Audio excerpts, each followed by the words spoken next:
Absolute True Diary of a Part-Time Indian by Alexi Sherman was published in September 12, 2007. It started off as a non-fiction but later turned into Sherman's semi-autobiographical novel. This novel won National Book Award in 2007 and even was New York Times bestseller. However, it's been banned in many schools, such as in schools in Idaho, because of its inappropriate content towards its intended audience related to alcoholism, bullying, and homophobic slurs. Sherman Joseph Alexi Jr. was born on October 7, 1966 in a Spokane reservation in Wapanet, Washington. He is a prize-winning poet, novelist, performer who won international recognition because of his works based on the lives of the Native Americans. He puts a lot of his childhood in his novel, The Absolute True Diary of a Part-Time Indian, since he, as well as the main character, suffered from congenital hydrocephalus, was bullied, and most importantly had the struggle of living in both worlds. He had to commute to this white people high school in which he had to adapt and try to not feel as an outcast, as well as trying to stay true to himself, to his Indian Native American community. Begins with protagonist as well as narrator Junior Spirit, a Native American who is part of the Spokane tribe. He was born with congenital hydrocephalus, which is when there is excessive cerebral fluid in the brain. This didn't affect his learning skills, however, it produced multiple side effects such as a lisp, a stutter, and severe seizures.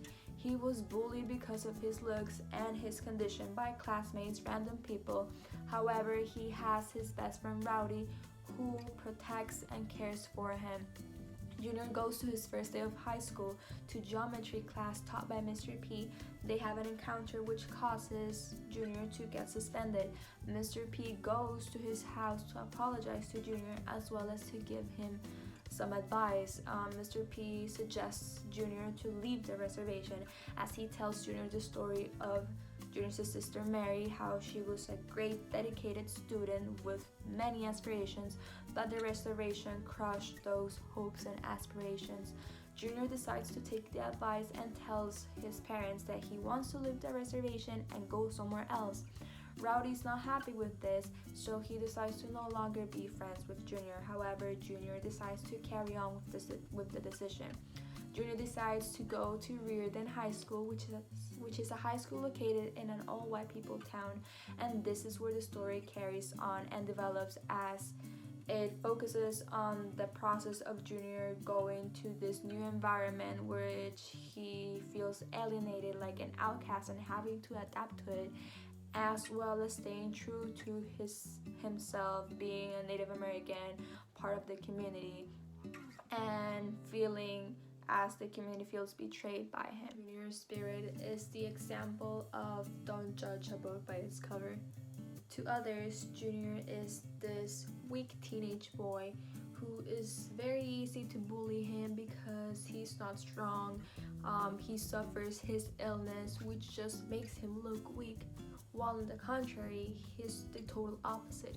He's a fighter because he's been fighting with his illness since he was born. He had his first surgery when he was 6 months, and he's been battling since then. He has to deal every day with people bullying him. He has to deal every day with his random seizures.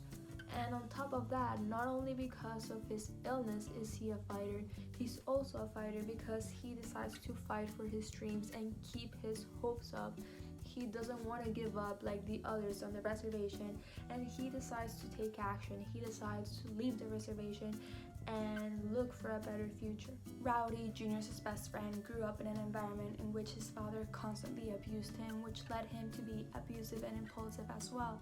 Rowdy can be seen as Junior's foil, since unlike Junior, Rowdy is known to be the toughest kid on the reservation, is constantly getting into fights, and has a rough time expressing his feelings. Unlike Junior, he doesn't get into fights, he constantly cries, expresses his feelings through his cartoons.